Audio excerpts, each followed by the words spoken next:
আমি আর কিছুতেই আর এসব মানতে পারছি না। শুধু তুমি না, আমি এসব মানতে পারছি না আর। তুমি নিজের টাইমে হও ঠিক আছে, কিন্তু আমাদের সিজনে এসে যখন তখন ঝরে পড়ার কোনো মানে আছে?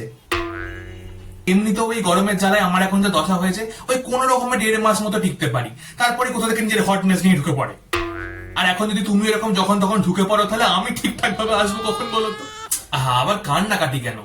দেখো, আমার এবছর একটু ওজনটা বেড়েছে, শরীরে বেশি জল জমে গেছে, তাই একটু বার্ন করছি সেগুলো। আমার এবছর ঝরতে ইচ্ছা করেছে, আমি একটু ঝরবো। এরকম বললে হয় নাকি? এরকম যখন তখন ঝরবো বললেই হলো তাই নাকি?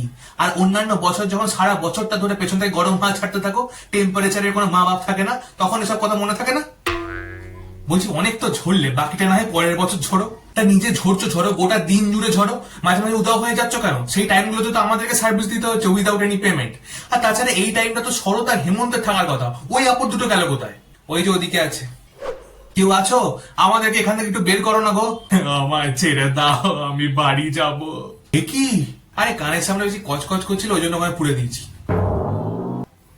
এ কি বসন্ত, তুই আবার তো সেজে গুজে কোথায় যাচ্ছিস? আরে আমি বিদেশে যাচ্ছি, ওই জন্য একটু মাঞ্জা দিয়েছি আর কি। ইউ নো ফরেন বলে কথা। সে কি রে, এই তো আমার পরে তোকে আসতে হবে, বিদেশ যাচ্ছিস মানে? আরে রাখো তো, এই দেশে আমার কোনো রেপুটেশন নেই। আর তোমরা যা নিজেদের মধ্যে কামড়া কামড়ি শুরু করেছো, এর মাঝখানে আমার কোনো ঠাইও হবে না। বিদেশ ওরা স্প্রিং স্প্রিং করে কত মজা করে জানো? একটা রেসপেক্ট আছে আমার ওখানে। তাই তোমরা এসব করো, আমি চললাম বিদেশ। ঠিক বলেছে, আমিও সাহারা মরুভূমিতেই যাই, প্রাণ ভরে যখন তখন হাওয়া ছাড়তে পারবো। হ্যাঁ, আমার জন্য ওই আলাস্কাই ঠিক আছে।